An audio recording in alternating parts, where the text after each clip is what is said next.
Shadowbringers expansion with Gavtia. We are actually in the patch quest, taking us from Shadowbringers into Endwalker. All right. And let me check and make sure all the sound is behaving on the platforms, okay? And going from there. So bear with me. I got ended up late because my camera started lagging really, really badly. And it was not pretty. And going from there. So bear with me. I got ended up late because my camera started lagging really, really badly. And it was not pretty. And going from there. So bear with me. I got ended up late because my camera started lagging really, really badly. And it was not pretty. And going from there. All right, let me get to restream. So bear with me. I got ended up late because my camera started lagging really, really badly. And it was not pretty. And going from there.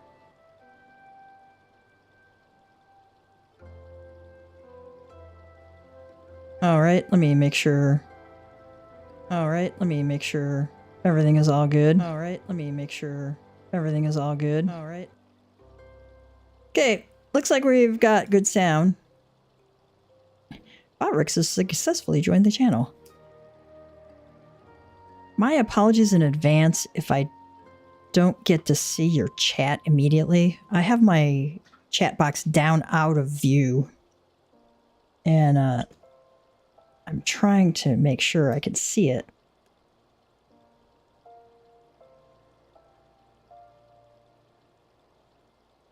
But I don't, you know, if I'm in the middle of something, some fight, I usually focus on the fight.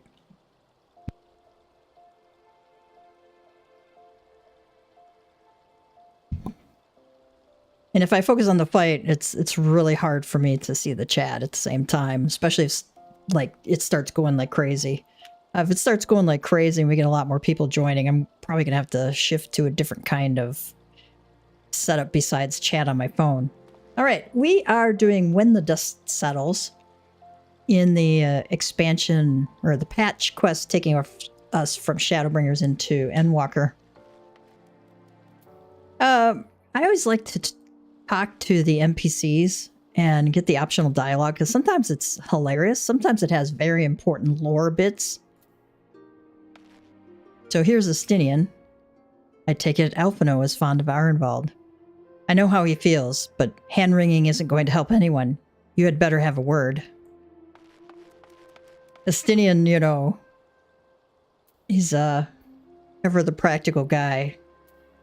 Cordola says, instead of standing here gawping, why don't you tell your friend to stop whining like an underfed dog? People are fighting for their lives in there. Please, tell me something. Anything.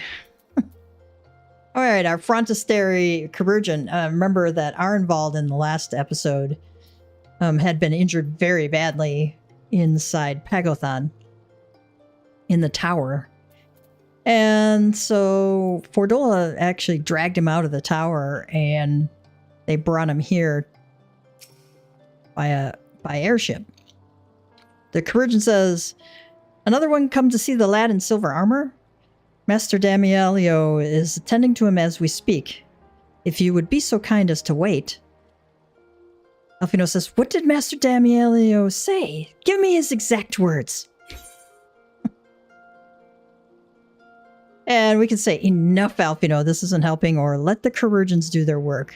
I think you'd smack him down a little harder. So we can say, enough, Alphino.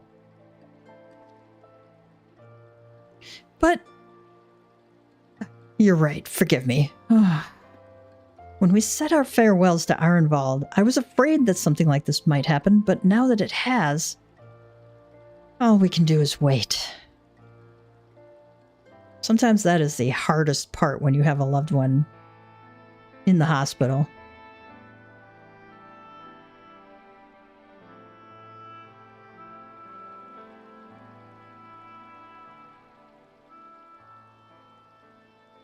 Fordola, have you been waiting here all this time?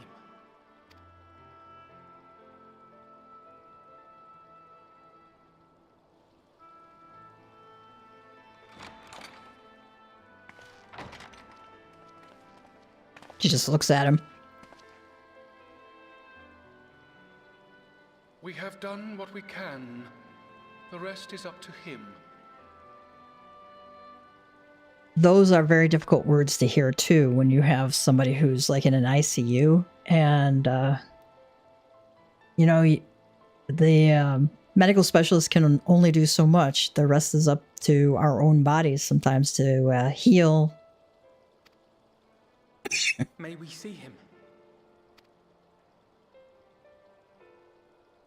I do not think that wise. You must let him sleep.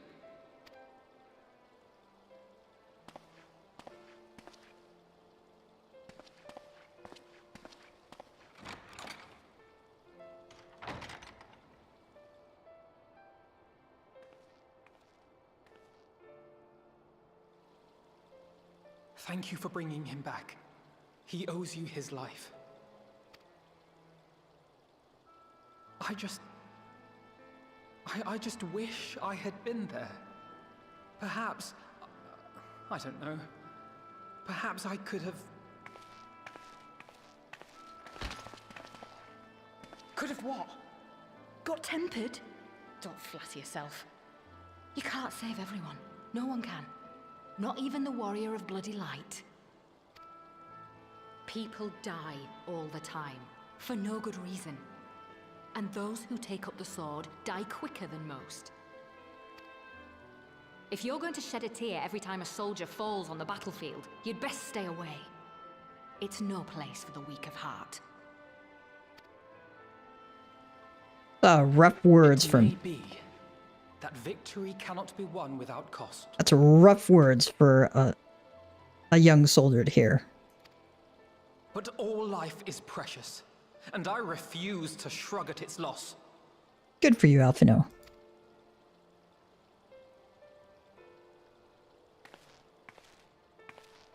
All life is precious! Oh, you need to grow up, little man. Before your sparkling ideals get everyone killed.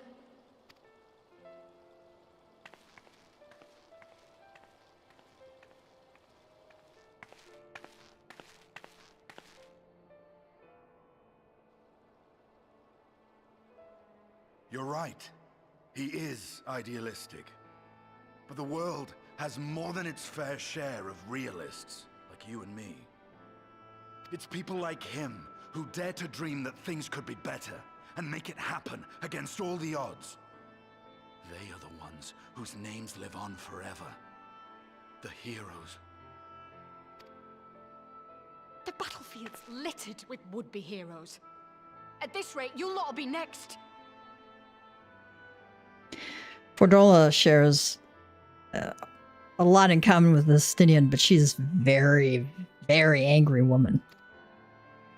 And what'll become of your precious dreams then? They'll be gone. Like dust on the wind. And I think she's very afraid that Arenvald is going to die and she's going to lose him, and she's afraid of that, but this is how she responds, right?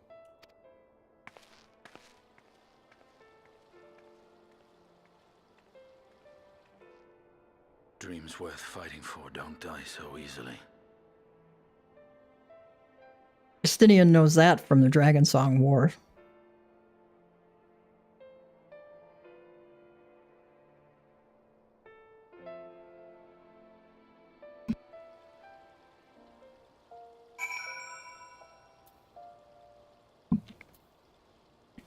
See, is Justinian still over there?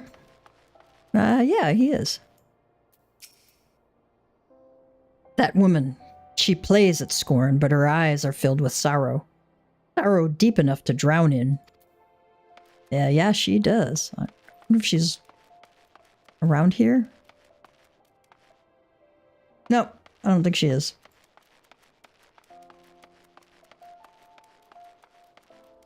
Cordola's way of dealing with people and dealing with hurt is to push everyone away. I think she's afraid of being, you know, losing. She's lost her parents, right? She's lost everything that she ever believed in, and I think she's at wit's end on what to do.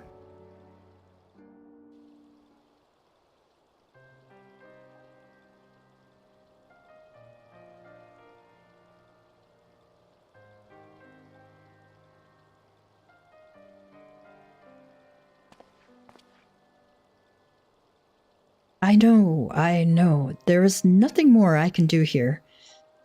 Come, let us rejoin the others. Flame Herald says, Her Grace invites the Scions of the Seventh Dawn to join her in the Fragrant Chamber. Your comrades have already arrived. Will the three of you be joining them? Vino says, we will.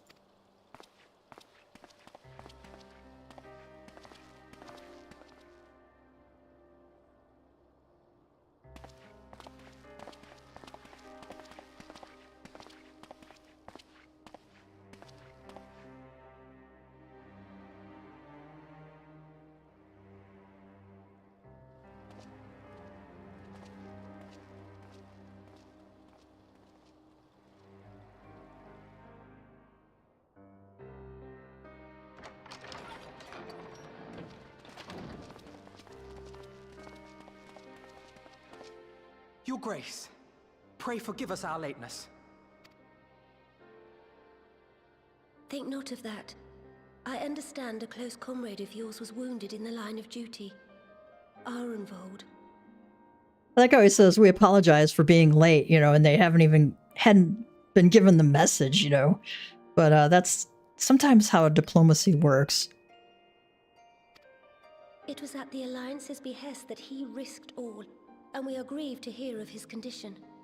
Rest assured, he will receive the finest care our chirurgeons can provide. On that you have my word. Now, we would share with you the findings of the mission. Pippin, pray relate to our guests the details of Fordola's account.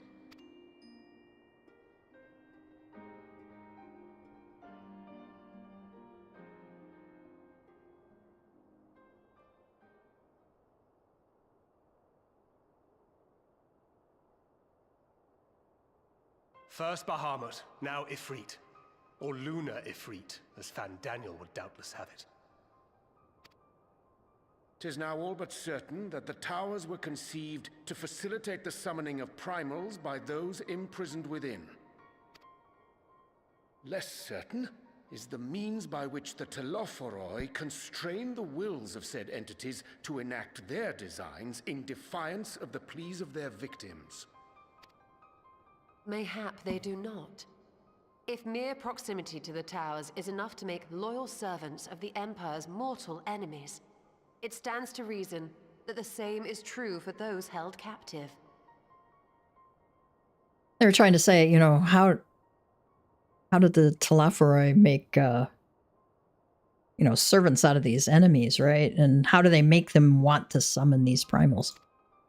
They invoke their gods for the good of Garlemald, and in their disturbed state of mind, summon a primal whose form reflects their own alteration.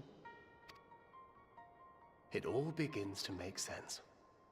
Upon closer inspection, I realized that the towers bear a striking resemblance to a much larger structure which Urianger and I observed from afar during our visit to the Imperial capital.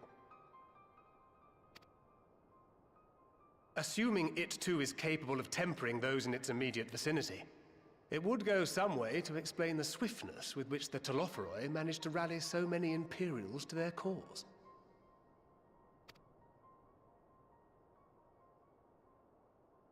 While the situation in Garlemald is indeed troubling, I fear we have more immediate concerns. Ifrit was not the only primal summoned. At approximately the same time, observers at several other towers bore witness to the emergence of further such entities. Oh, great.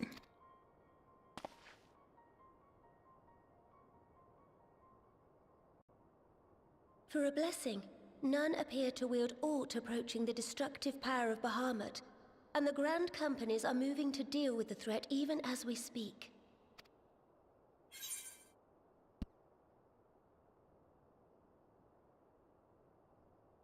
You could say, you need only tell me where they are, Your Grace, or the Grand Companies, Your Grace. Is that wise? This is more Gav. It's just point me in the direction of the enemies and let me go.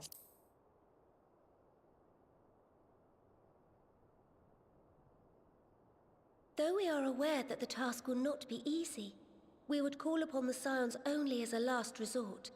Pray, conserve your strength for now. After all, it was not so very long ago that you rid us of Bahamut. On which note, I am pleased to report that our talks with the Amalja have reached an agreeable conclusion. They have pledged their full support to our cause. It is our hope that this historic agreement will encourage other tribes to join us at the negotiating table. And I know that I speak for all of the Allied leaders when I say that we will welcome them with open arms at such time as they do. Of course, this was only made possible by the feats of heroism performed at Paglfan. Moreover, we shall not allow the sacrifices of those fallen in battle to have been made in vain. As hope leads to victory, shall victory lead to a new dawn for Eorzea. I like Nanamo. She's grown a lot since ARR. May these words ever be our guide, Your Grace.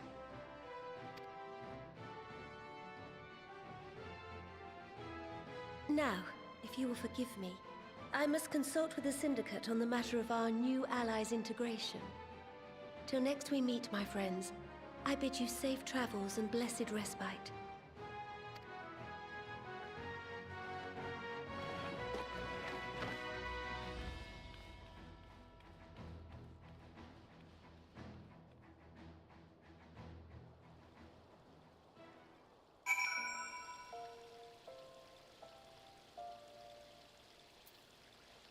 Oh, there's a whole bunch of people to talk to. Hang on.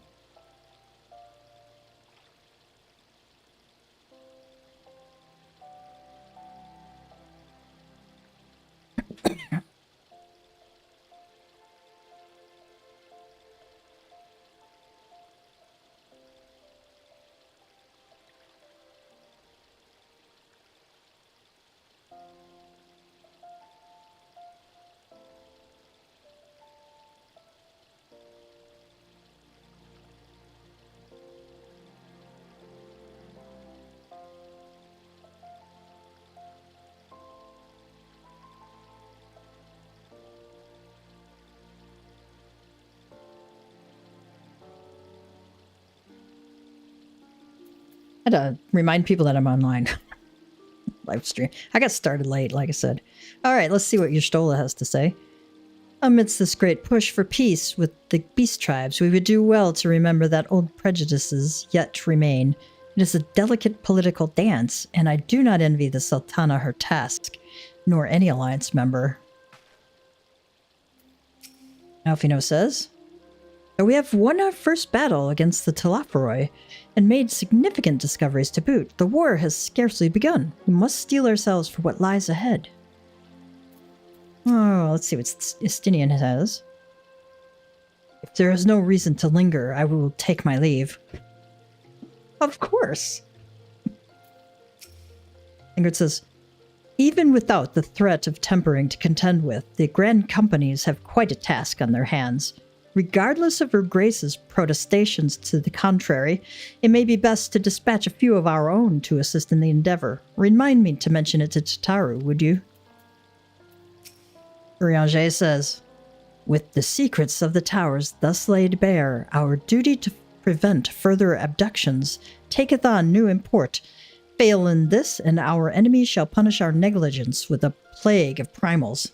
All right, so now that we know what the towers are about, you know, it's now even more important to prevent further kidnappings.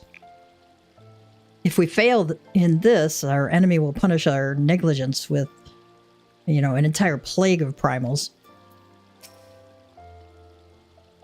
Alfino knows all too well that sacrifices are an unavoidable part of conflict, but knowing something does not change how one feels about it. You yourself have shared adventures with Arnvald, have you not? Then I shall say no more.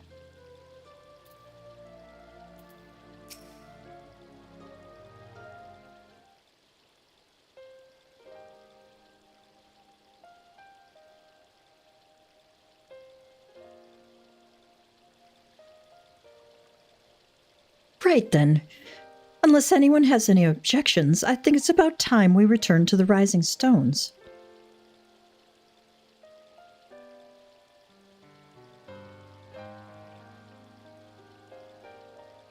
And that includes you, Alfino. Arnvald is in good hands here.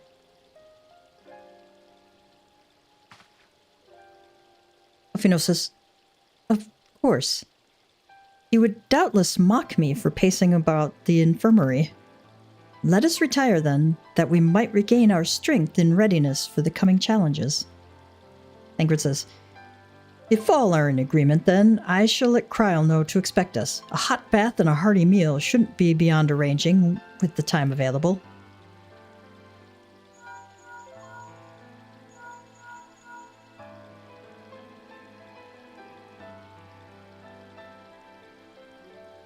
Alfino says, it will be good to be home. I have some thinking to do. Elise is just, you know, heartbroken that her brother is heartbroken. But she doesn't know what to say. Ingrid says, yes, I'll try asking him. And thank you. I shall look forward to it.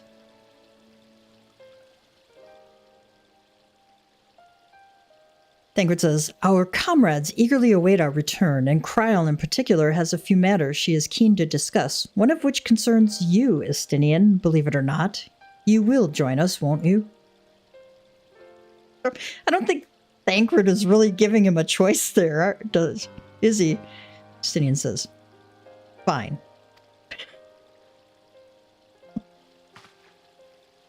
Alfino says, really? I thought you said you were avoiding, quote, that Baldessian woman, unquote.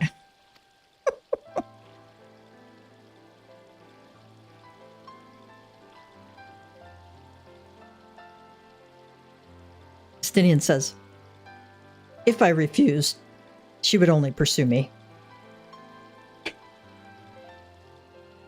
Kryl can be rather persistent that way. Let's get this over with, shall we? He's going, just point me in the direction of the action. Get me out of here. I'm not one for talking.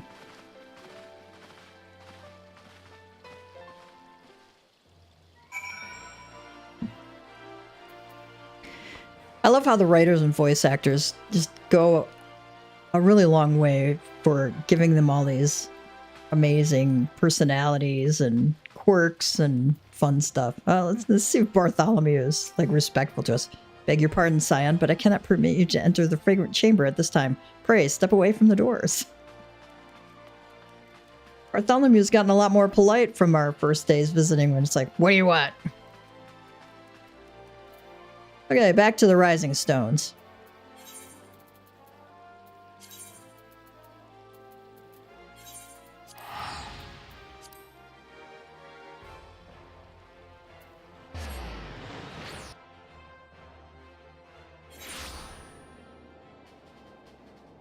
And hello.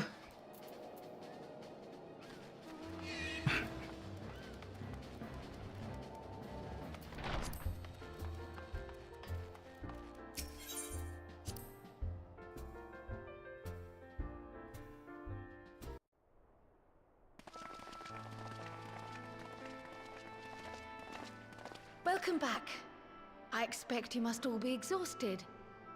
Ere you take your rest, however, I would beg a moment of your time. Thanks to Arnvald's selfless efforts, we may now be confident that we understand the function of the towers. But many questions remain regarding the reason for the summonings, and what lurks behind the looming edifice in Garlemald. Until such questions are answered, we will struggle to devise an effective strategy for thwarting the Telophoroi's stated aim. Nothing less than the destruction of this star. And so, given the gravity of the situation, I move that we petition the aid of Sharlayan. 'Tis possible the ancient knowledge preserved within our archives may hide a clue to our enemy's methods. But given Sharlayan's established policy of non-intervention, our former colleagues are not like to aid us in its discovery. Yeah, Graha just went, whoa, wait, we want to ask Sharlayan to help us? Eorzea is for those who don't speak early modern English. It's possible that, you know, some ancient knowledge has been preserved in their archives and might hide a clue to, you know, our enemy's methods, but since Sharlayan has this established policy of non-intervention, our, you know, previous colleagues are not likely to help us in discovery. Oh, I well remember what they're like. The Forum's barefaced refusal to assist you in the days prior to the calamity must rank as Sharlayan's most shameful act since the Exodus. But were the final days to be reenacted, it would spell doom for us all. Surely even they cannot turn a blind eye to that. I trust we are all of the same mind on this matter. Urgent as it seemed, I took the liberty of petitioning the Alliance for leave to act as Eorzea's emissary, and have since received their blessing. I presume your role as a student of Baldessian will carry some weight with the Forum? One can but hope. If truth be told, our organization has been a shadow of its former self ever since the disappearance of the Isle of Val. But the name does still retain some degree of prestige. I only pray it will be enough. I don't know if we've ever heard where the Isle of Val ended up. I'll have to go check that out. If there are no objections, I shall depart for Sharlayan at once. But before I do, I should also mention the other matter to which I would devote some time during my stay. And don't post it in chat if you do know, because if it is, I don't want it to be a spoiler for anybody. After hearing what transpired in the first, I began to question the true nature of Hydaelyn's blessing, a topic I have discussed at some length with Y'shtola. We were wondering, when was the last time Hydaelyn spoke to you directly? Near the end of the Dragon Song War, or that day in the Crystarium, or... let's see what he says there. Thinking, gotta think. Is the question truly so vexing? Perhaps you fear I will chastise you for giving the wrong answer. Or was it so long ago that you simply can't remember? History shows us that Hydaelyn is able to awaken the echo in her chosen, convey her will directly, and grant the blessing of light. To our knowledge, however, she has not sought to intervene in man's affairs for some considerable time. Might not the explanation for that lie with her choice of champion? Mayhap she is content to trust in his judgment. Okay. Could that be explained with her choice of the Warrior of Light? She might just be content to, you know, leave it to his judgment. Mayhap she is. But following my initial discussion with Kryl, I made inquiries of my own, and as far as I am able to tell, Hydaelyn has not made her will known to anyone. During my time in the First, the Oracle of Light spoke to me through Reem. But that was not the will of Hydaelyn. it was Minfilia herself. Indeed. And while she and Hydaelyn were inextricably linked, Minfilia yet acted of her own volition. A messenger, yes, but one who spoke with her own voice. I wonder, could Hydaelyn's silence suggest the presence of some disruptive force, perhaps? Some obstacle to communication? While I share Eorzea's high opinion of your conduct, I see no reason why she would deny you her guidance altogether. Then again, who am I to say? The fact is, we simply don't know. But if the explanation is to be found anywhere, I can think of worse places to look than the archives of Sharlayan, and their research on the Ethereal Sea in particular.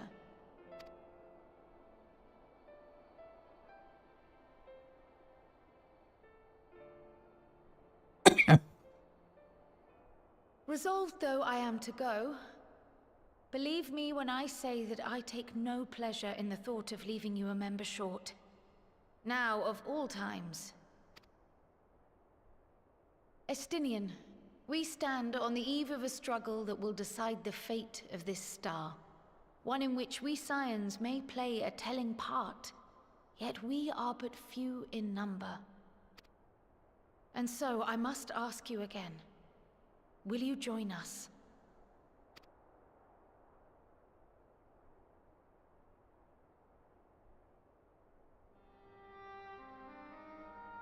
You see the world the way you want it to be. I see the world the way it is.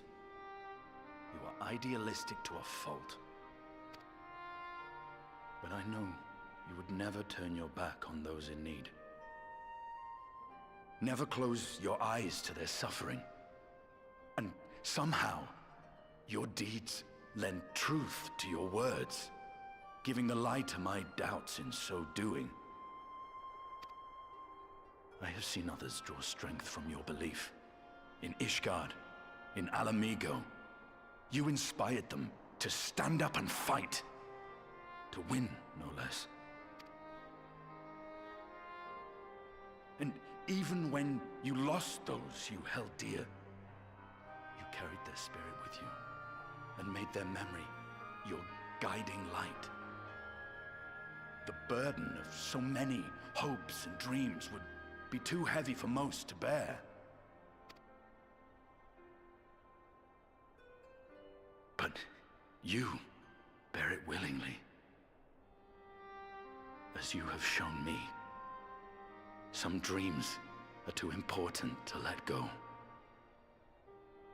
This is more than that Estinian has said in, like, forever. I don't think we've ever heard him say so much. If you have need of my strength, it's yours. After all you've done, how could I refuse?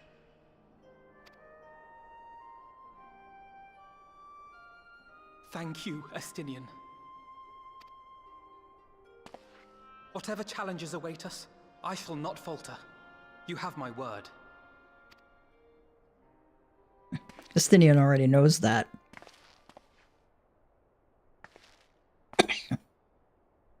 Wait, don't I get to wiggle my ears too? Now, I may bid you farewell.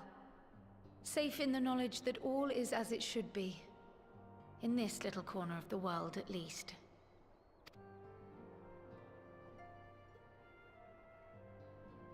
You will be sorely missed. Tread warily in Sharlayan, and do try not to let the Forum embroil you in their politics. A forlorn hope, I know, given the individuals involved. I shall do my very best. Farewell. If you remember, his father's in the Forum.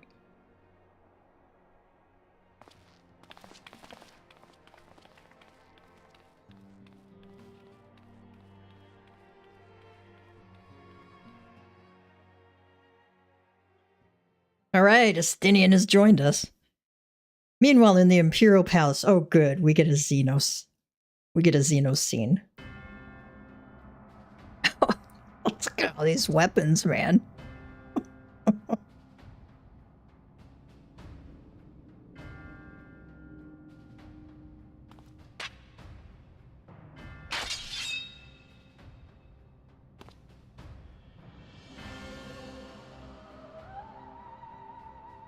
That one's cool looking. Well, does this one meet with your approval?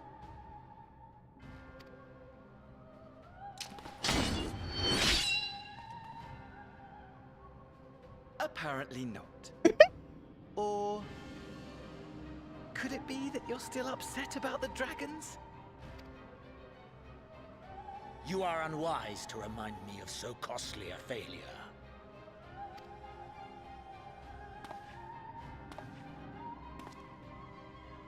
It will not affect our plans, I trust. Oh, hardly at all. Though, admittedly, the chances of us being able to procure any more Mericidian dragons are rather slimmer following Tiamat's reappearance. Oh, but the seeds have been sown, my lord. We have only to wait for them to quicken. Speaking of preparations, is it safe to assume that you will be ready to control you-know-what? The hour draws nigh. This nation, forged for Ascian ends, will finally prove its worth. A mighty empire, now no more than an instrument of this star's destruction. What a pleasure it will be to put it to use. Which brings me back to our earlier topic. My lord, while I appreciate that it is not an easy decision, it really is past time you chose your weapon. Oh, I bet Emmett hated Van Daniel too.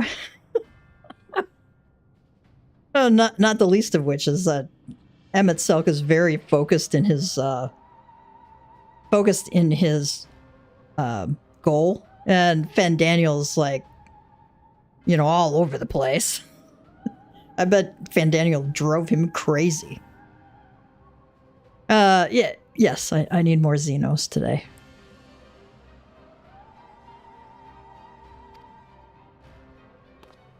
There is one that I have been meaning to test.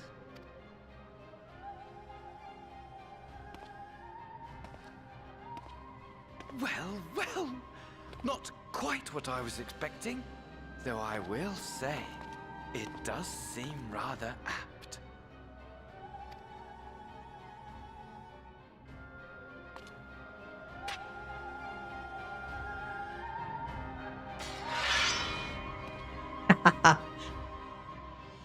That was a teaser for Endwalker right there.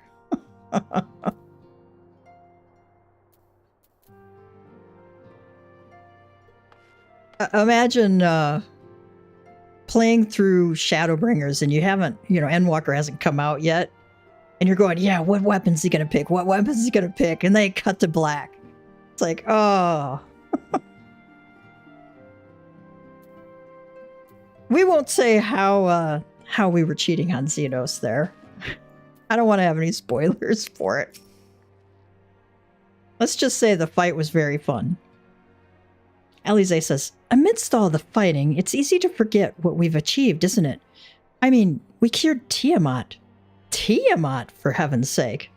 You will tell me if I become insufferably smug, won't you? Because the way things are going, it feels like a definite possibility.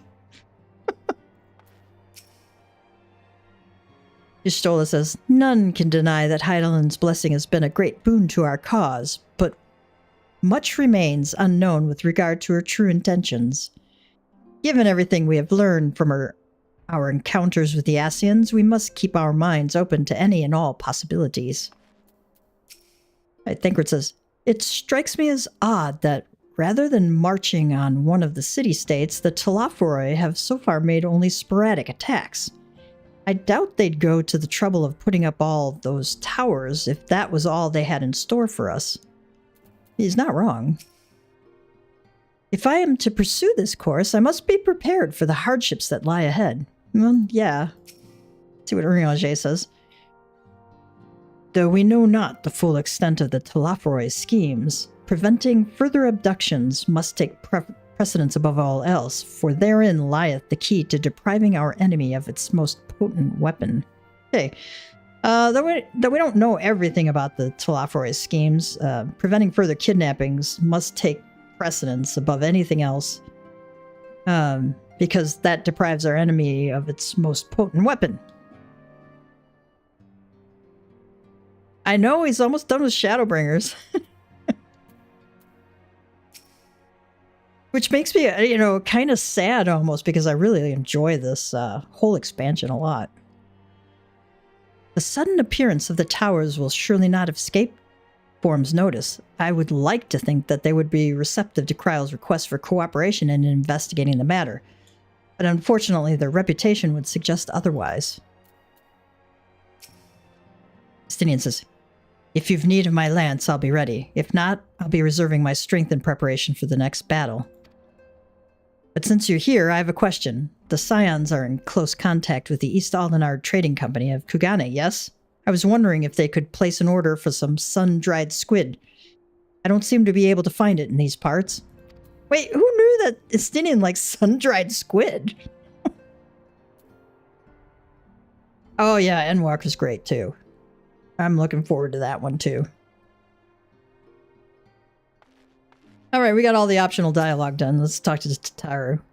Well, it looks like I'm going to have a busy few moons. Not that they ever seem to be anything but. Thancred's got me dispatching troops to every corner of the realm, which is not to say I don't trust the Alliance, because I do. But when it comes to putting down primals, nobody does it better than us.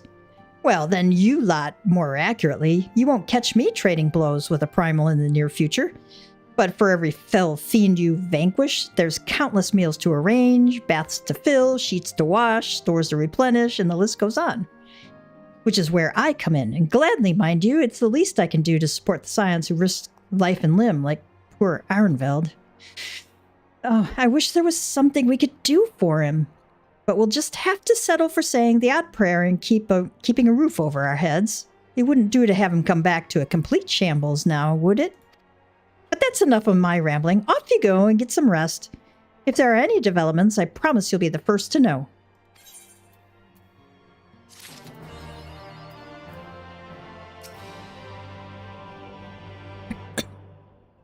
As of this moment, you are under strict orders to get as much rest as possible. After all, we need our man fighting fit when the Telafroi rear their ugly heads again.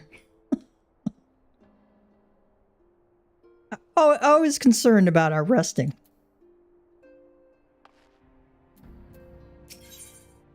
Can you imagine, like, the Jedi Masters telling the Jedi to go get some rest?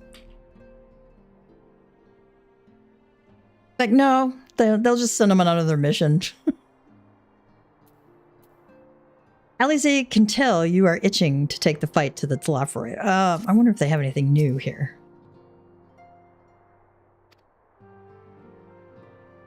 Alright, I don't think we do. The company we keep, Eorzea can tell you are itching to take the fight to the Telafroi.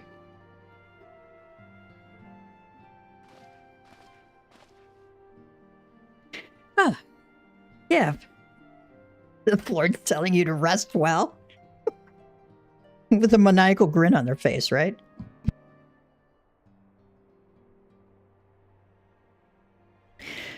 Oh, Gav, you're looking well. I take it you managed to squeeze in some rest. If you can't, hoping for tidings from Kryle, I'm afraid we're still waiting, but we do have some odd scraps of news to share.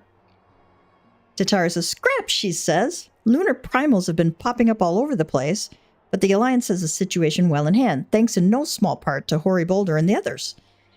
Meanwhile, talks with the beast tribes are going even better than expected. Encouraged by Uldad's progress with the Amalja, Gridania has opened negotiations with the Ixal, believe it or not. At least all of which is obviously very encouraging, but with the Telafroi still out there, it's not as if we can afford to lower our guard."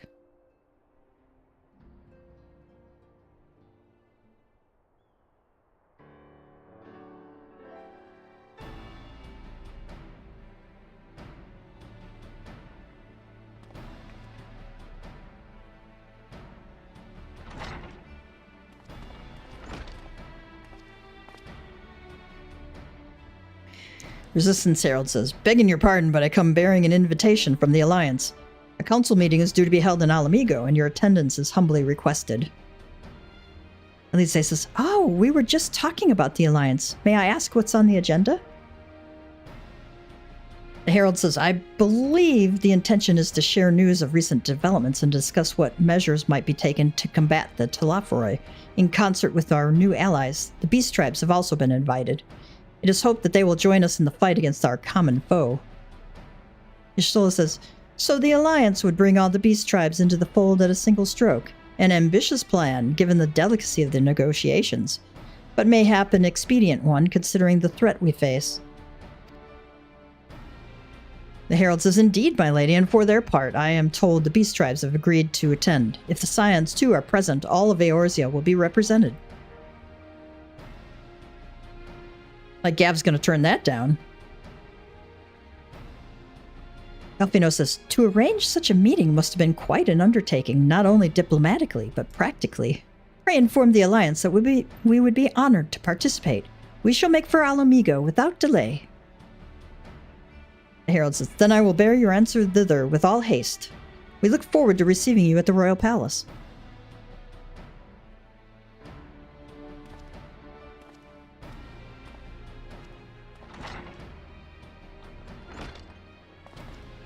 Anchor says, well, now that we've accepted the invitation, who exactly is going to attend? Alfino says, I move that you and Y'shtola lead our contingent. Given how long you have worked to end summoning, it is only right that you be present for what promises to be a historic moment. Thanger says, I think we've all played our part in that little endeavor, don't you, Gav? Riange says, all present may rightly claim a seat. I do quite agree, but by your leave, I believe I shall remain here and lend what assistance I can to the coordination of our defensive efforts. See, everyone here could, go to the talks. I agree, but if you don't mind, I want to stay here and look at the coordination of our defensive efforts. Help out with that. Stinian says, I'm not coming either. Emmerich will be there, and I'd rather not be interrogated. Emmerich won't be interrogating you, man. Like, dude, he's your best friend. Angra says, very well. Very well, then. While those with a mind to hold the fort get on with holding it, I suggest the rest of us make for Alamigo. Shall we?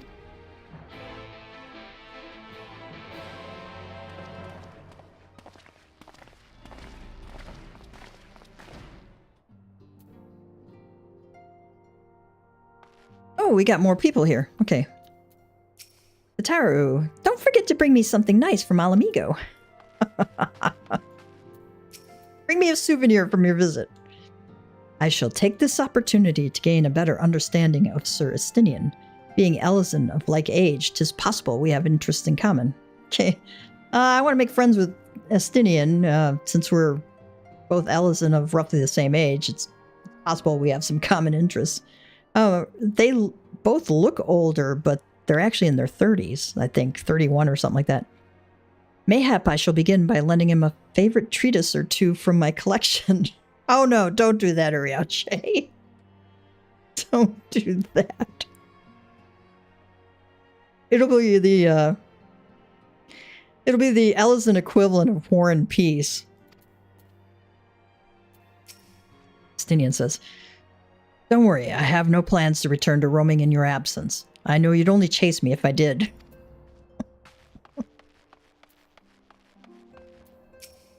Efemi says, we've sent Coltene and the others to be our eyes and ears in the field.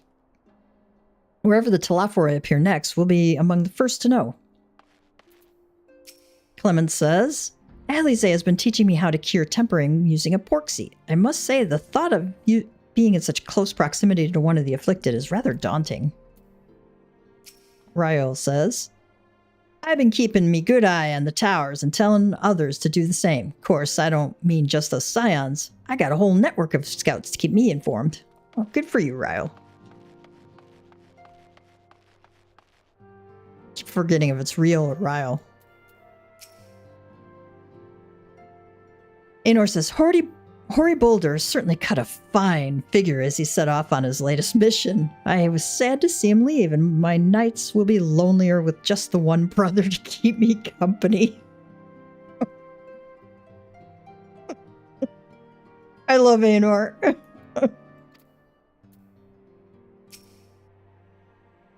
Ochre Boulder. Although Arenvald and I both served as scions, I'm afraid that I have had few opportunities to speak with the lad. I do hope he is fit to return to active duty soon. Alian says, when the tower rose up in Yangsha, my first thought was to stay in Doma to keep my grandfather safe. But when we heard the news of Bahamut's return, he bid me return to the Rising Stones to aid my fellow scions. He sends his regards, by the way.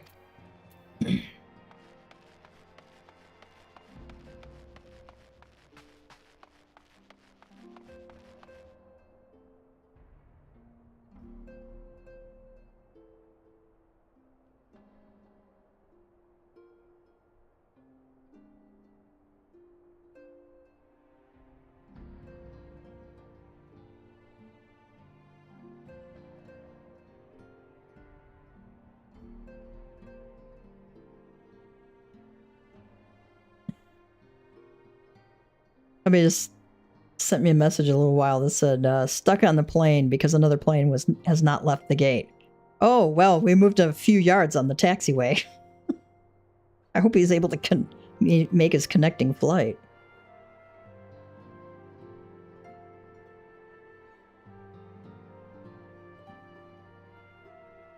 He's coming home this evening.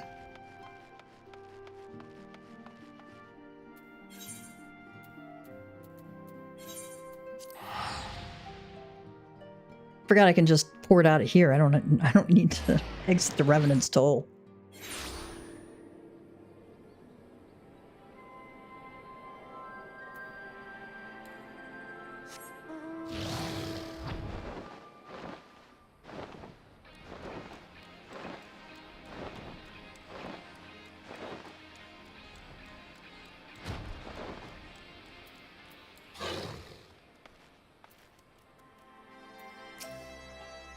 Stola says, like the city-states, every beast tribe has its factions, each with their own agenda, making peace a complex proposition. But if the Alliance can come to an understanding with their leaders, it will be for them to resolve internal politics. Hello, how are you? Alpino says, even with the swift intervention of the Immortal Flames, all too many lost their lives at Pagothan. Still closer cooperation between our peoples will be required if we are to thwart the plans of the Telophoroi. Alize says, honestly, the look on your face, eager to bear witness to another historic moment by any chance? Graz says, I suppose I am, and the fact that our cure for tempering made it possible only heightens my anticipation. Angrid says, the Amalja cannot be the only tribe to have been targeted by the Telophoroi, and none of them will have taken kindly to having their people enslaved, nor their gods turned against them. Yeah, he's got a point there. Guard says, we've been expecting you. While some few guests have yet to arrive, the Alliance leaders are all present. Shall I show you in? Sure.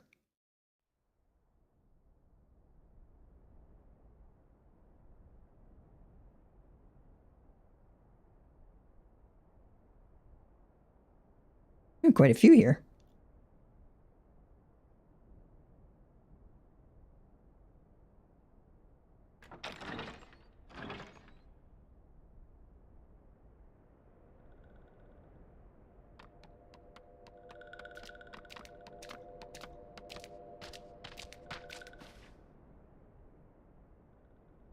Lise looks very happy to see all of them come.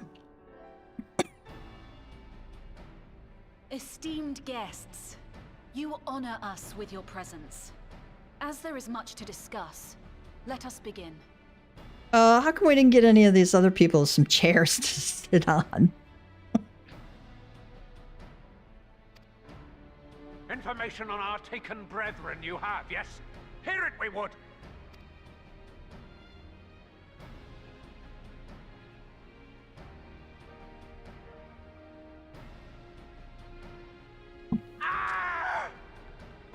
beyond forgiveness these featherless ones are!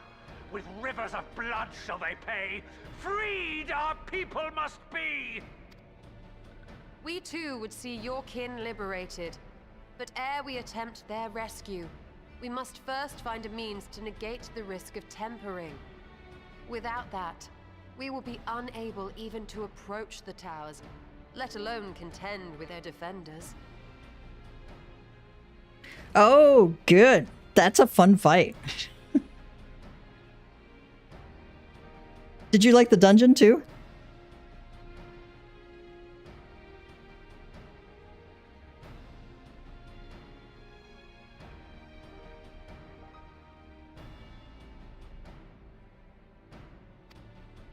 If all else fails, I've always found cannonballs quite effective. Merlvin. She's right, you know, cannons have quite a range, right? I think I died once or twice too. And what of the prisoners? Would you see them slaughtered? Think for a moment. Ponder, consider, think. If Merlwyb truly intended to bombard the towers, she would have done so by now. Remember, we came here to find a solution together, did we not? Y'Stola spoke of defenders. I but offered a means to clear a path, should you require it. Given the enemy's capabilities, we will all need to play our part if we are to have any chance of success. For if any here should give less than their best, it will be to the cost of every living being on this star. A paragon, the Empire, our very gods. How can we hope to prevail against such odds? That our foe is formidable, none would deny. But our strengths are many and varied. In this chamber, I see masters of strategy, masters of magic, masters of the land, the air, and the sea. And together, there is nothing in creation we cannot overcome.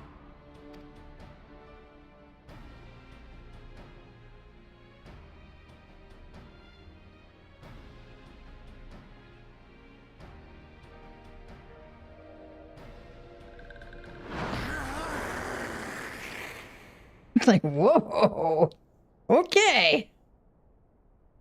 I beg your pardon? I forgot about that. Very quick. Excuse me?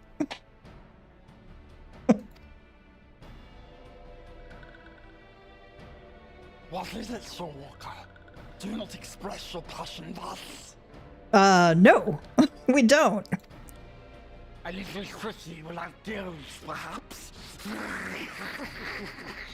Suffice it to say, I am proud to be counted amongst Eorzea's finest. We Sahagin will play our part. We kobolds have not forgotten the crimes the Overdwellers committed against us in the past. But today we look to the future, as allies united in purpose.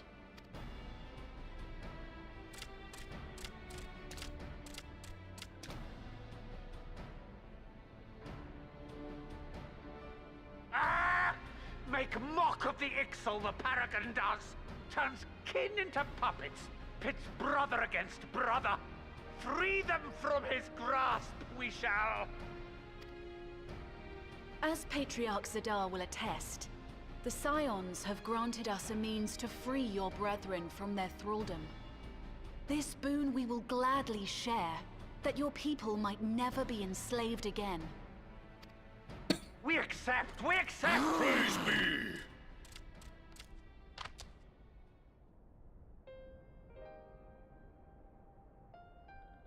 Gonna have to make a few more porksies there.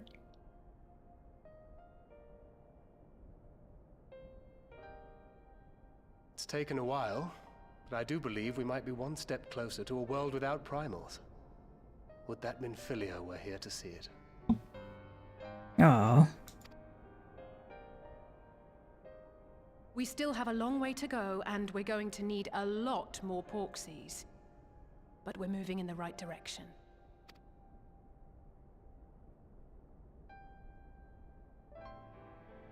If I may have your attention, there is one other point I would like to raise.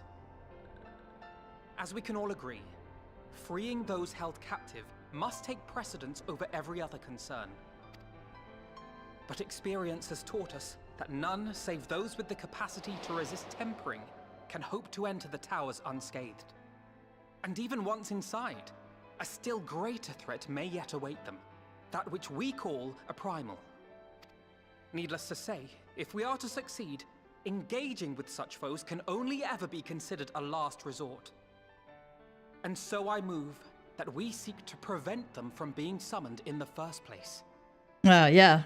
Sometimes, an ounce of prevention is better than a pound of cure, as they say. Yes! Both prayer and ether are needed for the ritual. Should either one be denied, the summoning would fail. Indeed.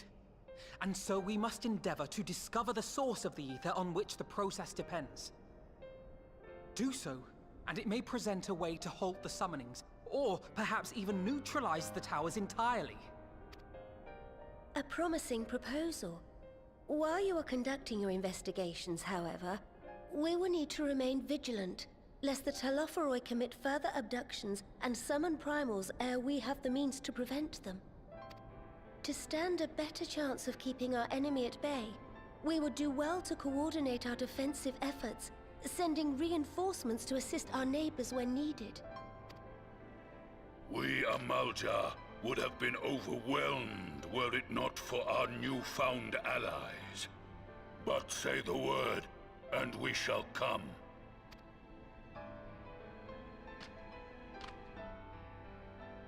I see we are all in accord.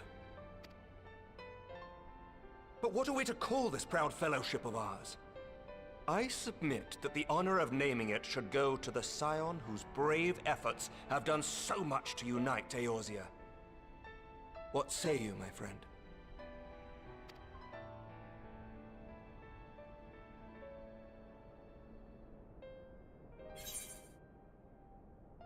Oh yeah, I died in the trial.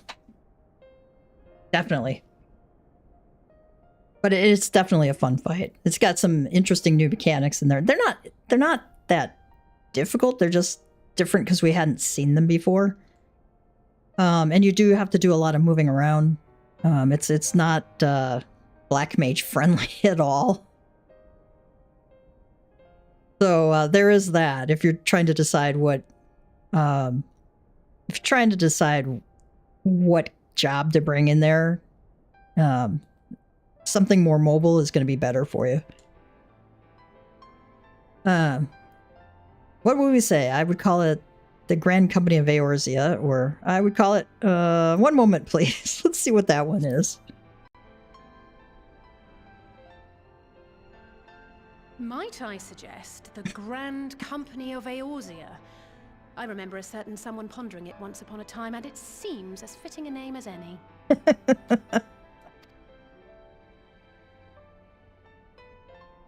A fine choice, for there is none here who does not love Eorzea.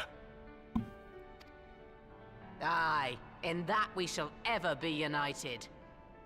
United in our gratitude for the realm that gave us life. Then let it be recorded that on this day, the Grand Company of Eorzea was born.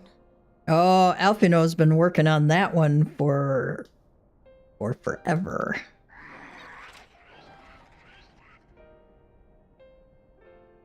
Oh, he's tearing up even.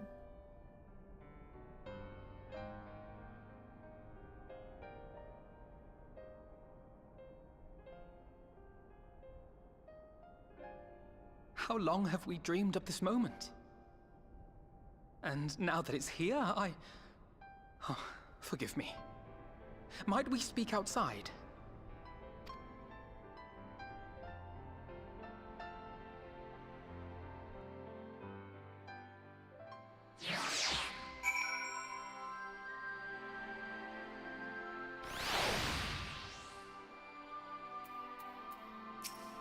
Eorzea says, "It's a pity it took the threat of annihilation for everyone to cast their grievances aside. But better late than never, I suppose." Y'shtola says, "We have won over the leaders. Now the leaders must win over their own people. No small task, I grant you, but we have come a long way since first we joined with Minfilia to bring an end to summoning. A long, long way." G'raha says, "Forgive me for observing, but Alphino seems less than jubilant. Might his thoughts still be occupied by the fate of poor Arnvald?" Not all of that, G'raha. The Grand Company of Eorzea. I wonder what Ryle and the other former Crystal Braves will make of it.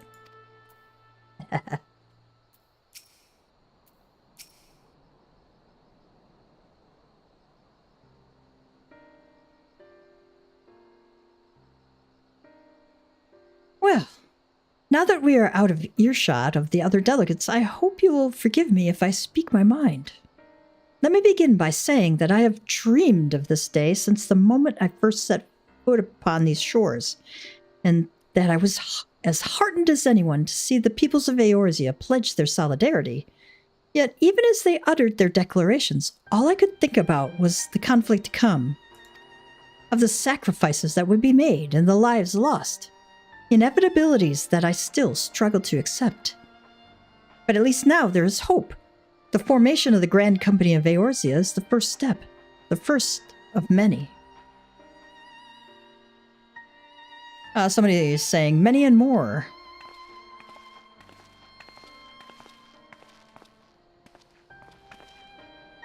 Tancred says, "Elder Seat's here.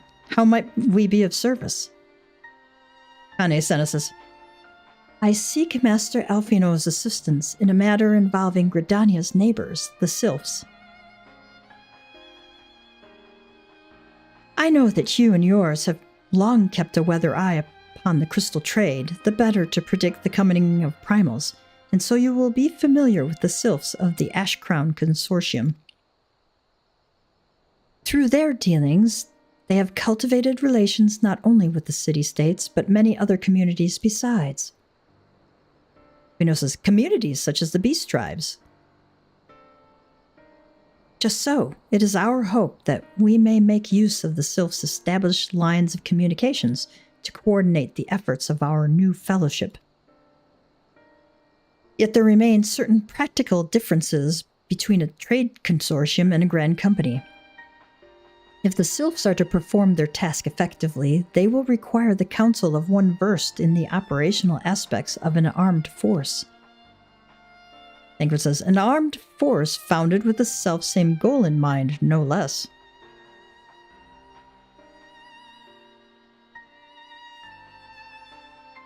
The Crystal Braves, yes. Forgive me, Master Alphino. I know that it was a painful chapter in your life. Yes, it was. But the experience may yet be made to serve the realm. Alphino moped for days after that. Alphino says, "In my hubris, I plotted a course for the Crystal Braves which stretched far beyond the Order's initial conception. One intended to pave the way for the founding of what I intended to call the Grand Company of Eorzea. But my plans all came to naught. Built upon a frail foundation of lofty ideals, the Order was doomed from the first to collapse under the weight of more worldly interests, and I have no wish to see this new endeavor suffer the same fate." Kane Senna says, "Mayhap I ask too much of you?" Alphino says, "Not at all. You may count upon my assistance for what little it is worth. By your leave, I shall prepare a report, including a list of recommendations drawing on the lessons I learned from the failures of the Crystal Braves." Kane says, "You have my gratitude, Master Alphino, and my trust. When your report is ready, pray share it directly with the Sylphs. With your guidance and the earnest efforts of every goodly soul gathered here this day, I have no doubt that our fellowship shall emerge from the shadow of the Telafroi and flourish. Until next we meet, my friends."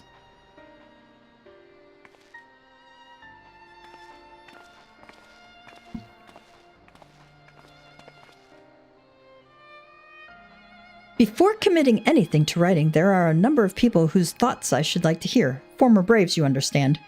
Might you join me in seeking them out? As if you have to ask her. I can't think of an excuse not to, so yes. Gav's in a sassy mood today.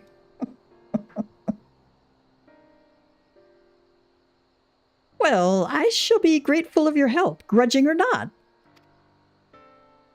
Alice says, I'll join you. If you're planning to canvass the opinions of your former comrades, it will be a lot quicker if we share the task of questioning them.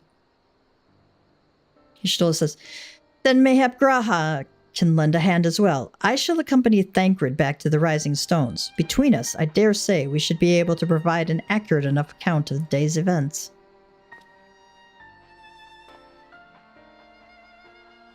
Alfino says, we should be glad of your company, Graha. I shall explain the details on the way.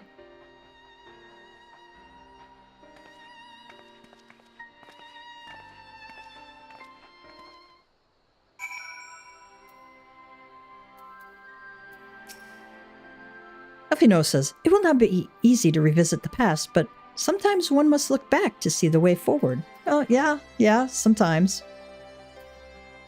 As painful as some lessons can be, you know, we learn from them. Graha says, I take it we will soon be paying the Sylphs a visit? How fascinating it will be to speak with them in person, though I gather conversation can prove rather challenging? Only if they decide to steal your items to prank you. Oh, got another message from hubby. I gotta take a look at that. Oh, getting ready to board my flight home. Good.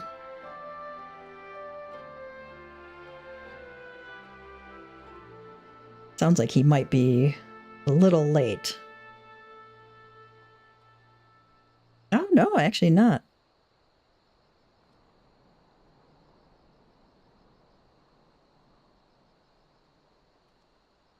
I don't think it'll take him half an hour to board the plane and get in the air.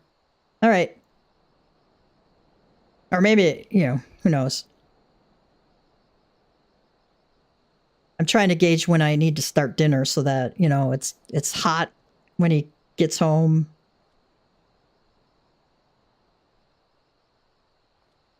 And,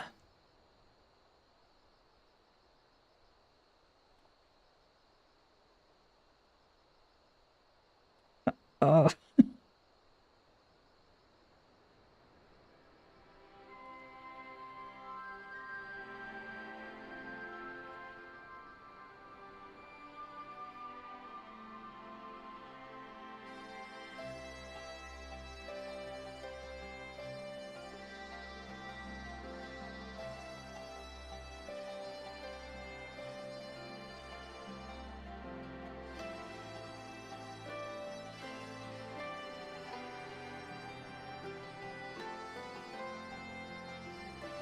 Sorry for the delay, guys. I had talked about stopping someplace for dinner, and I had to tell him my son is like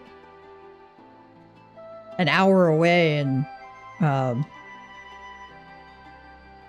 picking hubby up at the airport is actually on coming home, and then going back to pick him up will be like twice the distance for him.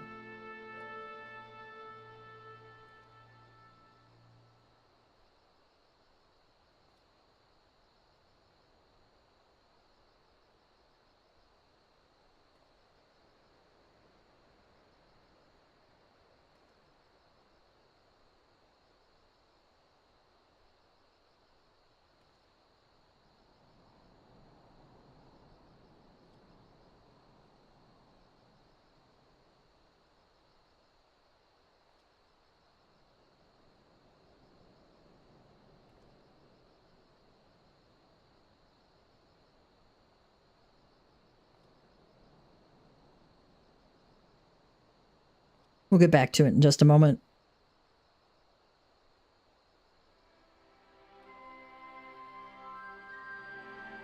Actually, you know what? I'm going to go take a quick bio break. And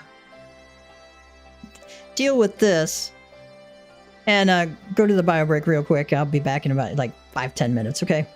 So I shall return.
Hello, Dash. No, you didn't miss it.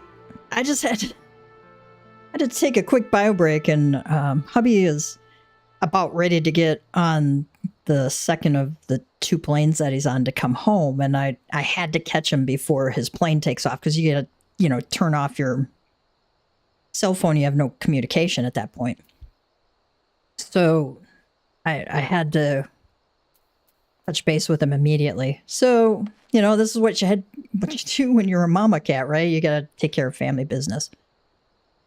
All right, I forgot what Alfino said, so let's go talk to him again. It will not be easy to revisit the past, but sometimes one must look back to see the way forward. Oh, as a recap, we are on the patches after Shadowbringers that are leading into Endwalker.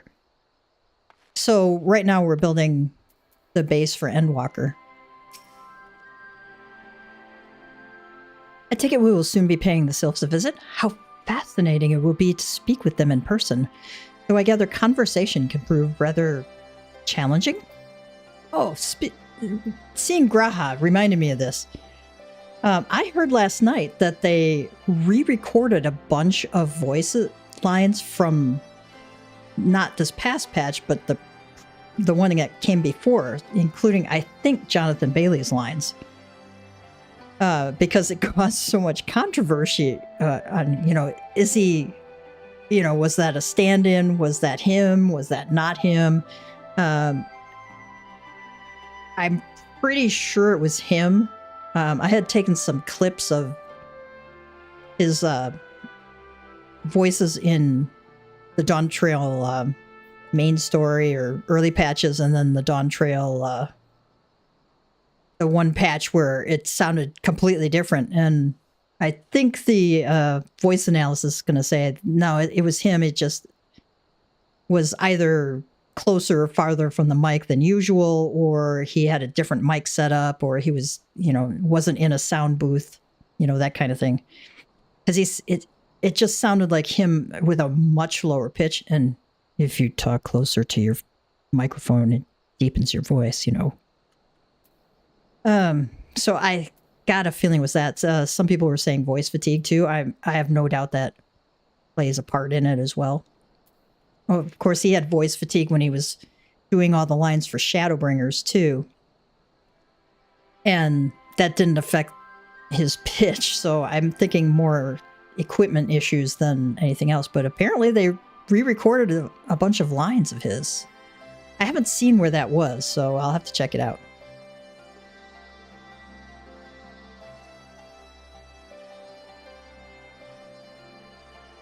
Oh yeah, everything is okay. He's just on his way home from a conference.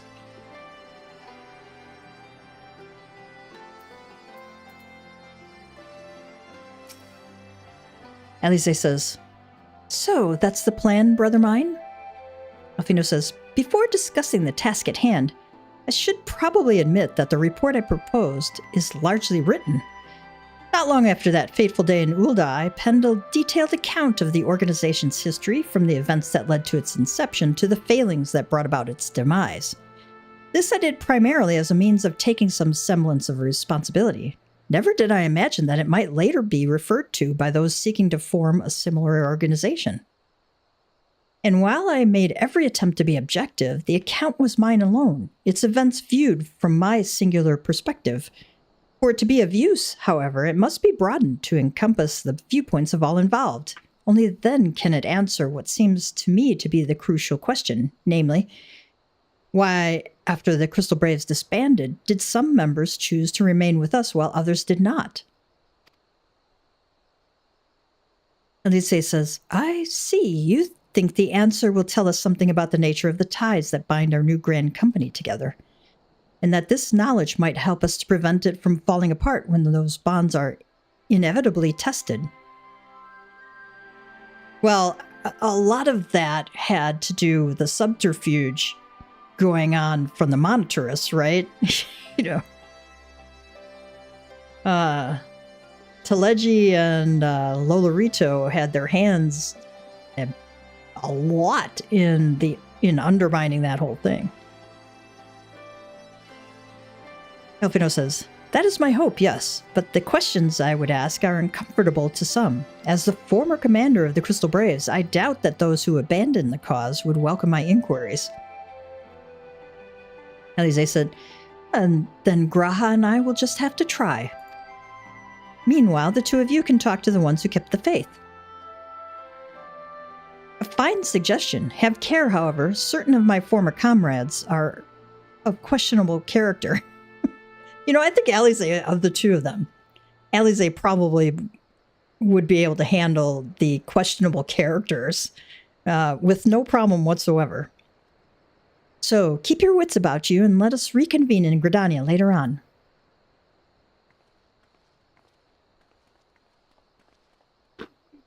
Oh, I think he sent me another message.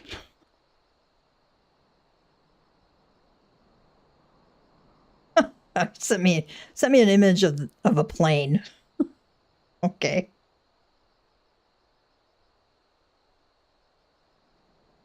All right. I guess that means he's on the plane. It's good. It'll be good to see him. He left Friday or something like that, so he's been gone the better part of a week. Elfino says, if you have no objections, I've a mind to begin by speaking with Ryol and Alian. If memory serves, the two of them will be attending an intelligence briefing at Castromorians. Let us seek them out there.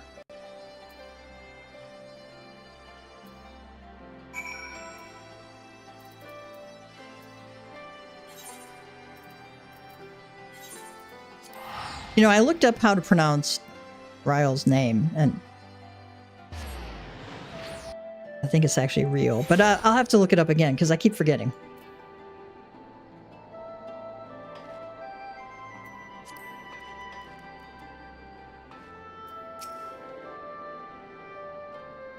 Elfino says, while such briefings are seldom exciting affairs, their importance in coordinating our efforts with our allies cannot be overstated. In that regard, Alian and Rio have been most dependable. Alian says, oh, I didn't expect to see you here, Gav. But if you enjoy intelligence briefings, you've come to the right place. Depends what you're talking about in the intelligence briefings. You know, if it's juicy gossip about, you know, the bad guys, great. If it's to talk about, you know, who ate what shrimp dish, you know, that could be a little boring.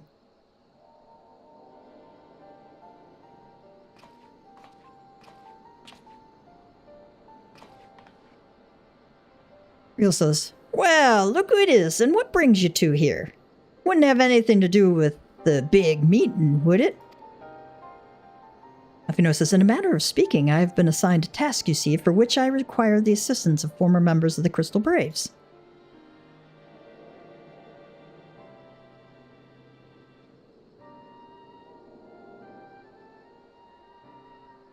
He says, so you want to know why we decided to stick with the Scions, eh? Ain't an easy thing to put into words, that.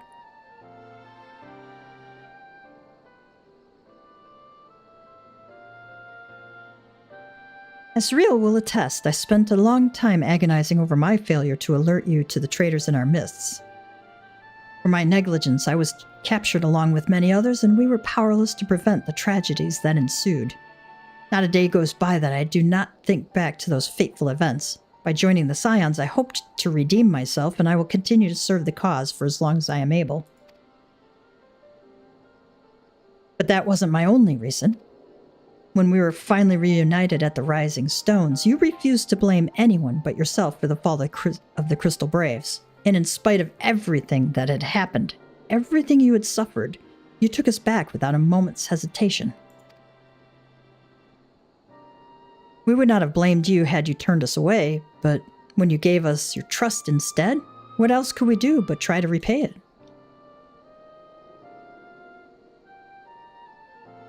Nothing, that's what. As for me own tale, well, I've always felt the Scions have something in common with me old crew. The duty of the strong is to protect the weak. That was our creed, and I still strive to live by it to this day. So he used to be a pirate. But as time goes on, I've learned that strength comes in many shapes and sizes. From Hoary Boulder to Mr. Stataru, we've all of us got something to offer. And not one of us is doing it for personal gain, because we believe there's more important things than that, things worth protecting, which is what being a Scion's all about. Alphino says, I am at a loss for words. No, you're not, Alphino. You're never at a loss for words. Okay, maybe once. Thank you, my friends. To hear this from you means more than you know. Alphino says, forgive me, Gav, could you? You could say, give us your thoughts on the Crystal Braves, or why do you think the Crystal Braves ended in failure? Let's poke Alphino just a little.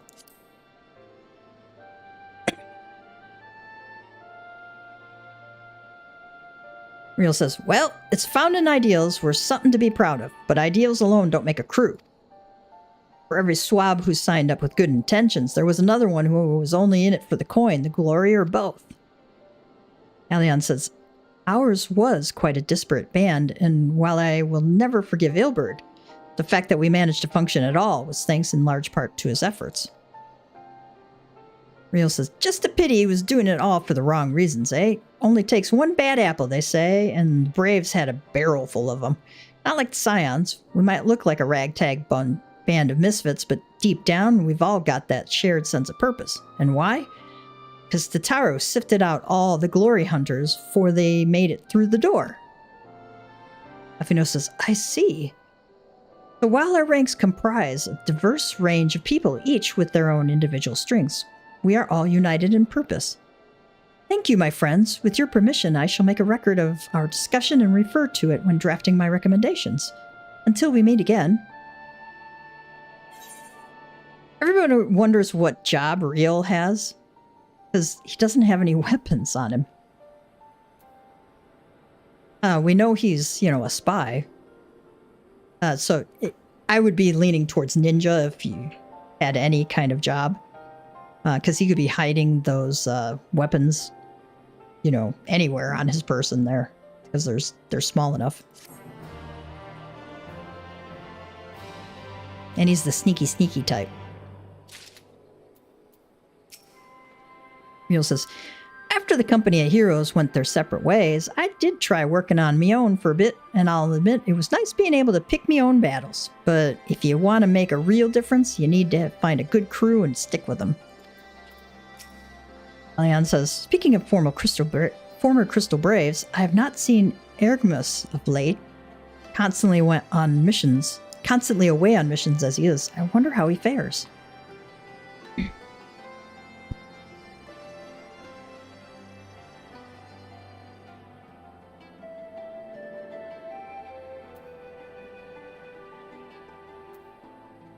My allergies are going crazy today. I apologize. Oh, you get lemon muffins, golden pineapple juice, chicken fettuccine, or Zephyr.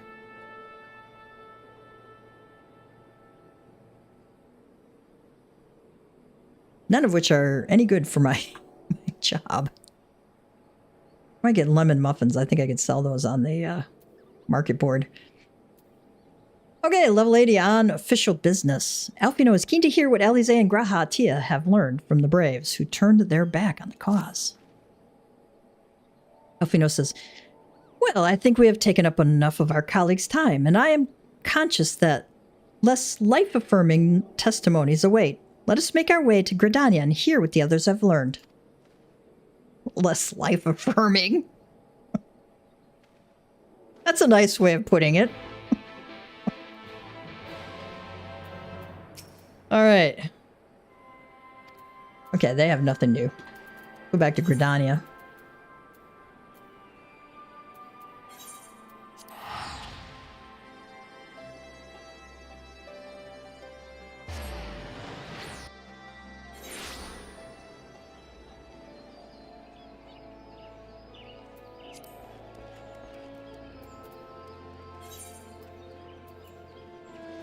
All right, we'll go over to the Lancers Guild.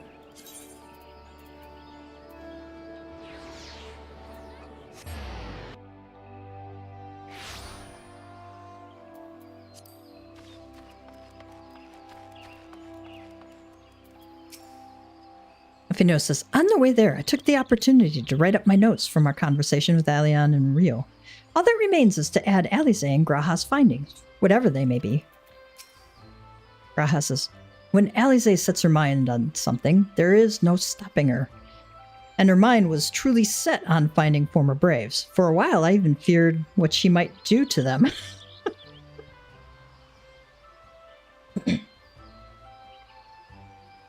But in the event, she was admirably civil, for the most part.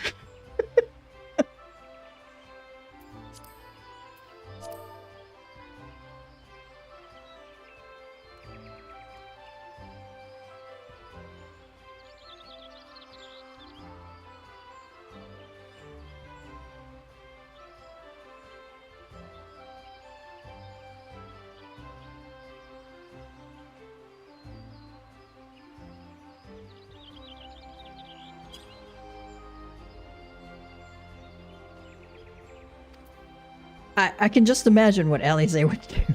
You did what to my brother?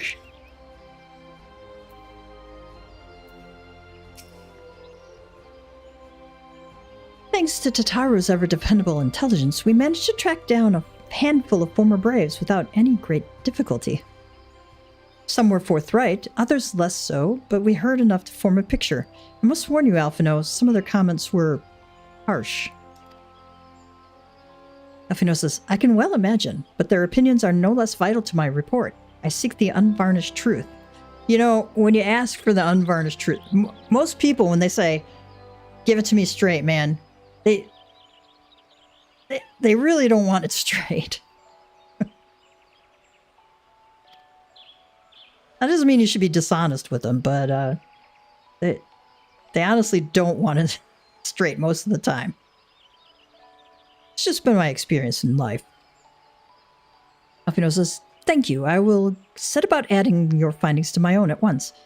In the meantime, pray go on ahead to Little Solus and seek out Elder Frixio. I will join you anon.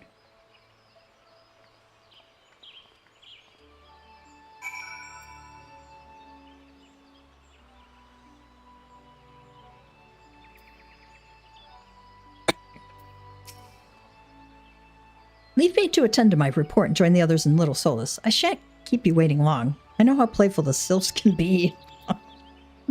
Oh, and they have someone new to play with.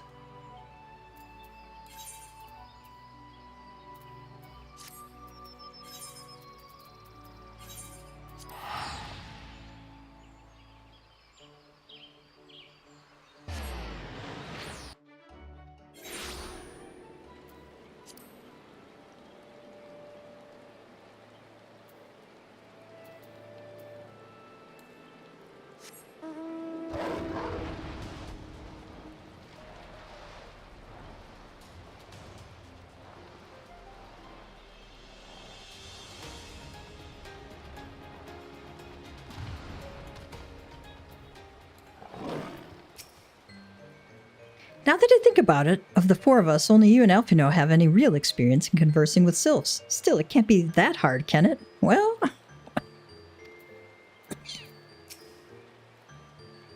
Raha says, though I had the honor of sharing a table with Elder Frixio and Alamigo, I did not have an opportunity to speak with him. I do hope my studies have granted me a sufficient grasp of his people's customs.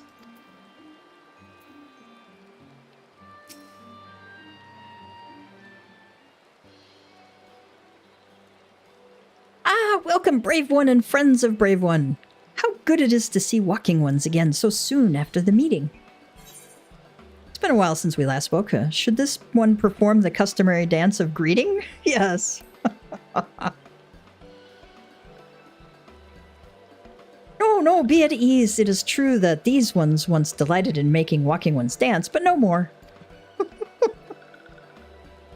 Horned one Kane Senna said that walking ones would be coming to Little Solus. Imperial ones also invaded Sylphlands and abducted many of these ones, so these ones will be glad to bear messages between fighting friendly ones. Raha says, that is heartening to hear, Elder. It will require all ones to work in unison to stop the Telophoroi. These ones will try very hard, of course, but in matters of war, these ones have little experience. Any advice walking ones can provide would be most welcome.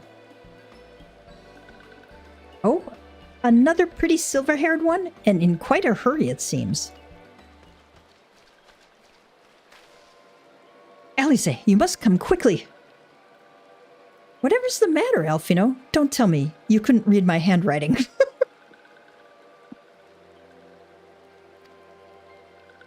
What? No. A Twin Adder officer accosted me as I was about to set out. Charlian has sent an envoy who is due to arrive in Gridania at any moment. An envoy? Could it be that Kryl has managed to sway the Forum? We shall know soon enough, but there is more. The envoy has requested that the two of us attend the audience with the Elder Seeds here. Really? I can see why they might want Scions to be present, but us specifically? Wait. It isn't who I think it is.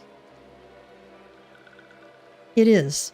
I could scarce believe it myself, but when I inquired as to the envoy's identity, I was told that it was one Fourcheneau Levailleur. Graha says, your father? Well now, the fact that a serving member of the Forum had journeyed here would be surprise enough. But him? Alfino says, quite. I gleaned from this that they are taking the matter seriously. That may be, but why him and not one of the other 98 Forum members? Unless he volunteered for it. Graha says, it has been some time since you last saw your father, has it not? Could it be that he is concerned for your well-being? Perhaps, but he has always been reluctant to discuss his work with us. Indeed, and whenever we write to our parents, it is invariably our mother who replies. Well, you know, that's a mother thing, right? We generally talk to our kids more than our fathers do. And it's not that they don't want to, it's just, it's the way everybody's built, you know, generally. We're speaking generalities. Everybody's an individual, of course. Alfino says, nevertheless, I welcome the opportunity to meet with him after so long, even if it is secondary to his true purpose here. Elder Frixio, loath though I am to cut our visit short, we must return to Gridania. Pray accept my apologies, along with my report.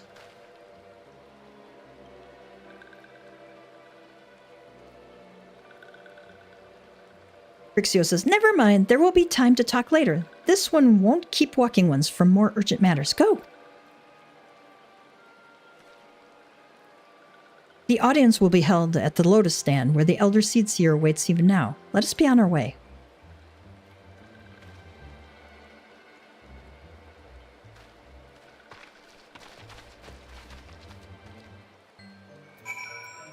Frixio have anything else? Don't mind this one. Walking one should head back to Gridania with the others. If this one has any questions about the report, this one will be sure to send word.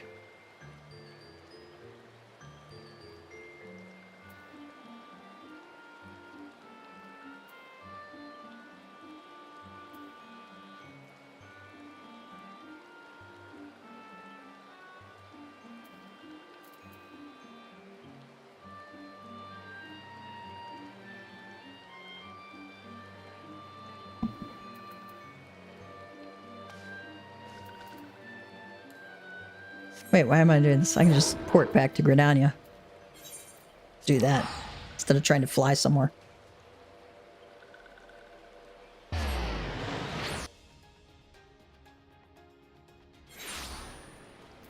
We are going to Conjurer's Guild.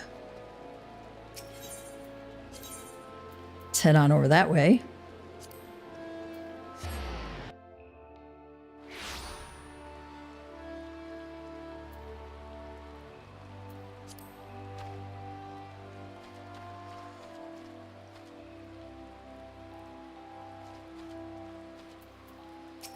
Silent Conjurer says, ah, just not so silent. Warrior of Light, the Elder Seedseer and your friends are waiting within.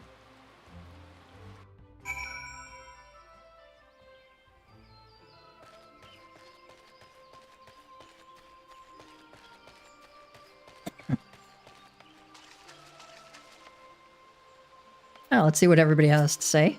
Eorzea says, after all this time away, it'll be good to see my father, even if it is at an official meeting.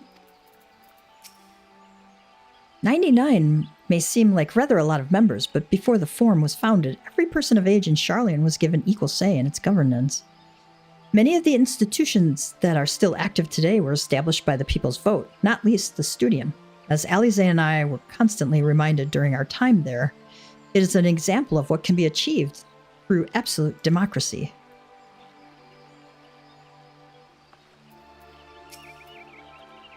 Raha said, during my time in Sharlayan, I heard much of Fortuno Levailleur.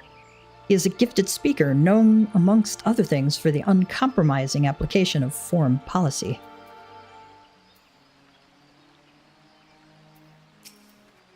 Kanesana says, my friends, I thank you all for coming so swiftly. Word of Master Fortuno's visit took us quite by surprise.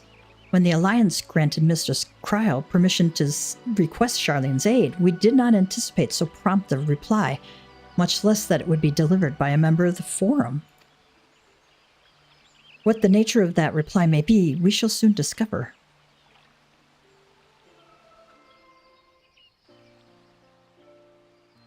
Oh, that's pretty.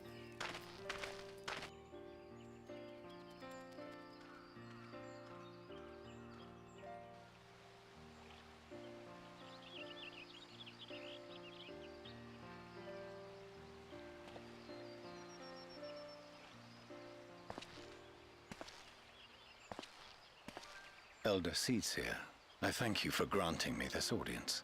I am Fortuno Levailleur, here in my capacity as representative of the Forum. It is I who should thank you, Master Fortuno, for journeying so far and so swiftly. Would that our first meeting could have been under happier circumstances.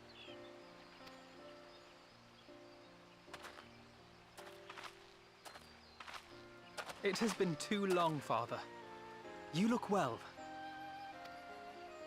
As do you both. Ameliance will be glad to hear that you are taking care of yourselves. How is Mother? She misses you terribly, of course, but is otherwise a picture of health.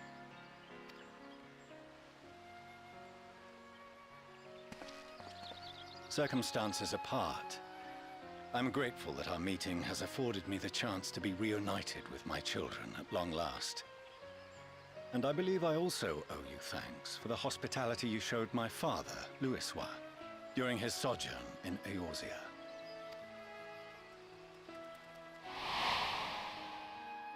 All thanks we owe to him. In the days prior to the 7th Umbral Calamity, it was your father's tireless efforts which granted us a means to vanquish the Primals. Were it not for him, our strength would have been quite spent by the time the Empire arrived. That Gridania still stands is in large part his achievement. He was a great man.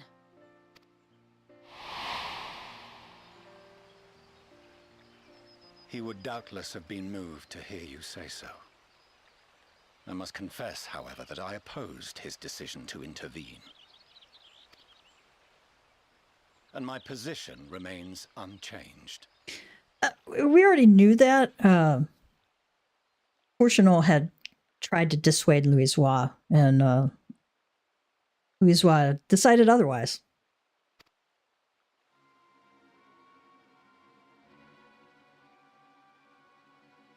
To chart the course of history, not to change it.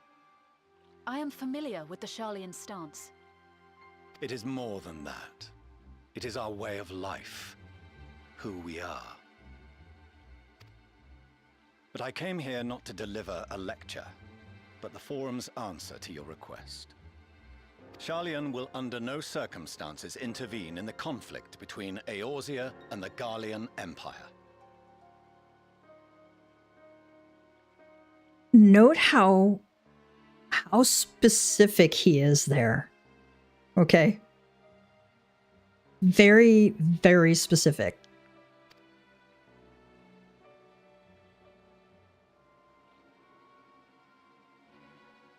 May I ask for what reason the Forum has come to this decision?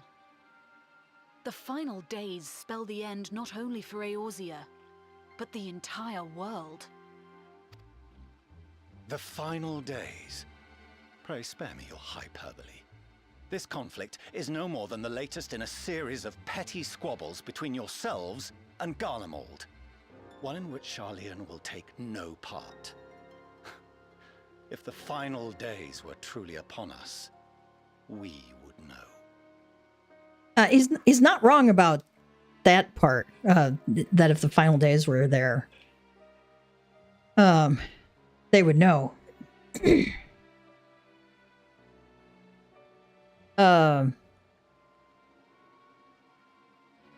But he is specific about Sharlayan not taking part in the conflict between Eorzea and Garlemald. They are non-interventionists to a core. Kind of like Switzerland. Father, you must ask the Forum to reconsider. You may feel safe on your little island across the waves, but if you imagine the Telophoroi will leave you be, you are mistaken.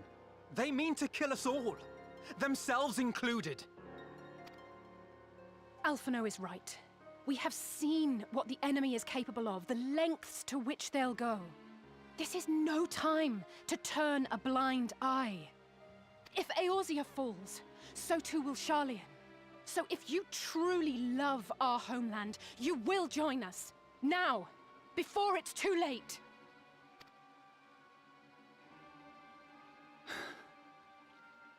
I thought you knew better than to raise your voice to your elders. It seems I was wrong. Wrong to ever let you leave, Sharlayan. I consoled myself that your time abroad would instill in you some hint of restraint, of discipline. He just comes off as quite the arse there, doesn't he? But I see now that Eorzea has made fools of you both. Have you forgotten why it was that I so vehemently opposed your grandfather's departure? For all his wisdom, his only solution was to go to war. Death, devastation, ruin. Even those who claim victory are scarred for life. What prize could ever justify such sacrifice? It is the duty of the learned to avert such tragedy. By fanning the flames of war, you forsake all you once held dear.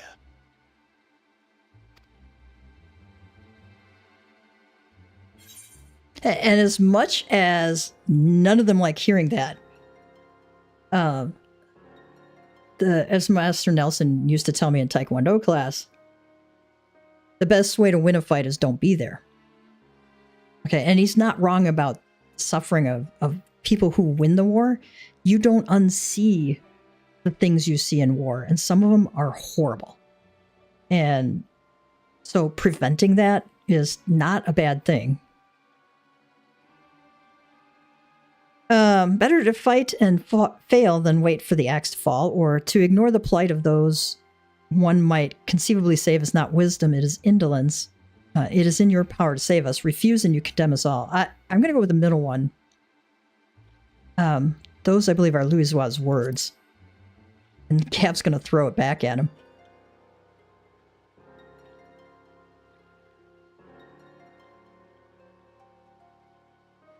I see your friend shares your misguided ideals. But unlike him, you should know better. He's not Sharlayan. He doesn't know any better. You two should. By espousing such barbaric notions, you subvert the teachings of Sharlayan and place all we have worked for in jeopardy. Alphino, Alisaie, as of this moment, you shall no longer bear the name of Leveilleur. Okay, that's a little harsh. And I hate to cut you off at the moment. I have a call from my son. Give me a moment.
All right.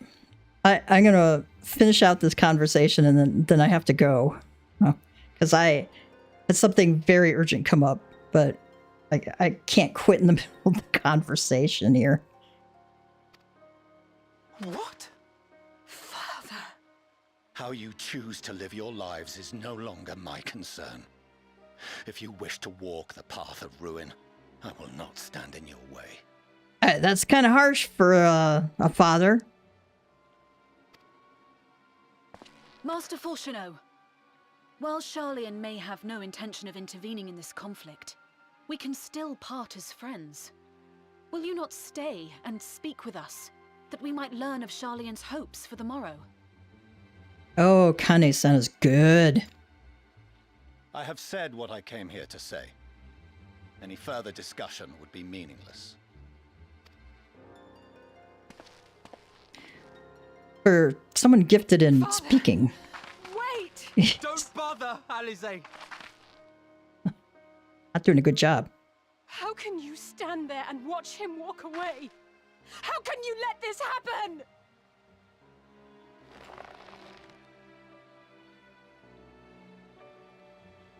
Alfino's feeling it there too.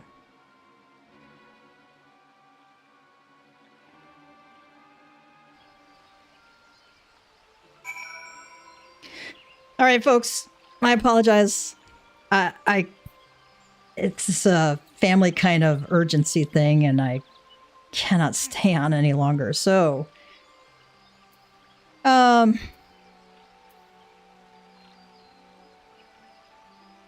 me get to our cat joke real quick.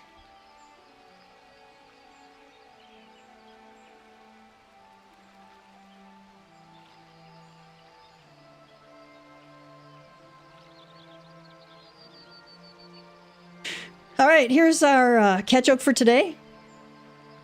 Because we always end up with a cat joke. What's a kitten's favorite game? Cat and mouse. All right, cats and kittens.